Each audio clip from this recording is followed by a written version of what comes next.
একসময় পেঁয়াজ কাটার ভয়ে কখনো নিজ হাতে ডিম ভেজে খেতাম না। হাত কালো হয়ে যাবে বলে কখনো আলু কাটতাম না। সবজি কাটার ভয়ে মা যখন রান্নাঘরে ঢুকতো তখন তার আশেপাশেও থাকতাম না, রান্নাঘরে ঢুকতাম না। যদি হাত পুড়ে যায় আর পোড়া দাগটা যদি থেকে যায়, কি বিশ্রী ব্যাপার হবে, তাই না?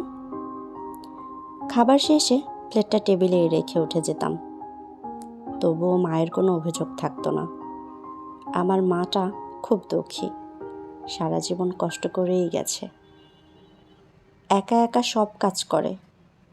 কখনো বলেনি আমার মেয়ে কোনো কাজ করে না, বরং বলে আমার মেয়েটার কাজ করার প্রয়োজন নেই, মেয়েটা সারাদিন খুব খাটুনির উপরে থাকে। আজ যখন পেঁয়াজ কাটি, সবজি কাটি, আলু কাটি, রান্নাও করি, তেল ছিটে আসলে উফ শব্দও করি না, তখন মায়ের মুখটা চোখে ভাসে আর দু চোখ গড়িয়ে মায়ের জন্য জল পড়ে।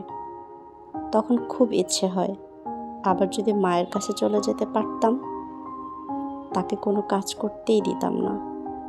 আজ মায়ের কষ্ট উপলব্ধি করতে পারছি।